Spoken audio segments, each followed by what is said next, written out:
Des bleus en blanc, mais qui voient la vie en rose. Les voici donc en demi-finale du mondial après ce succès 31-26 contre les Norvégiens. Une première période difficile pourtant. Bertrand Gilles ouvre le score côté français, 4-1 après 5 minutes de jeu. On se dit que le rouleau compresseur bleu est en marche, mais les Vikings norvégiens ne lâchent pas prise. L'écart retombe même par moments à un but. La défense française commet quelques erreurs et surtout, les attaquants se précipitent trop. Heureusement, parmi les nouveaux venus en équipe de France, il y a Samuel Onrubia qui fait les étincelles. En face, le jeune Espen Liansen, 21 ans, a le don d'énerver le vétéran Thierry Omeyer. 17-14 à la pause. Au retour des vestiaires, le rouleau compresseur français est cette fois au rendez-vous. L'écart se creuse grâce à la nouvelle génération, à l'image de Samuel Onrubia et William Acambray. Les anciens sont aussi là, comme Nicolas Karabatic, jusqu'à +9 en faveur des Français. Et puis, la Norvège retrouve des couleurs. L'écart retombe brutalement, +3 seulement pour les Bleus à 6 minutes de la fin. Temps mort demandé par Claude Onesta, qui ne veut pas revivre la fin de match contre l'Espagne. Il faut finir le ballon dans la tête, dans le but, les mecs. Eh oh, là maintenant, les ballons, il faut vouloir les mettre.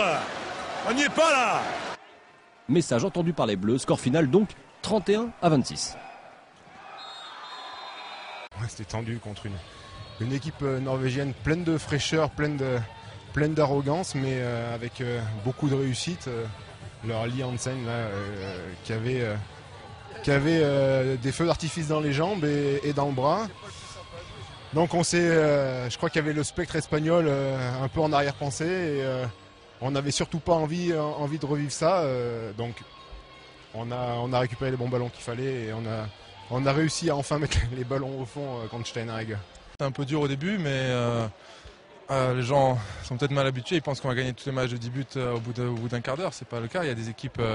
Aujourd'hui, la Norvège avait rien à perdre. Ils ont fait jouer des jeunes qui ont très bien joué. Et à la fin, c'est juste qu'on rate des tirs faciles. On rate 4 pénaltys, on rate des tirs à 6 mètres. Pivot qui attrape pas le ballon. Enfin, on a les solutions, mais on met pas les buts au fond. C'est ça qui nous met en difficulté. Après, c'est pas un manque de sérénité. C'est juste ça manque d'application.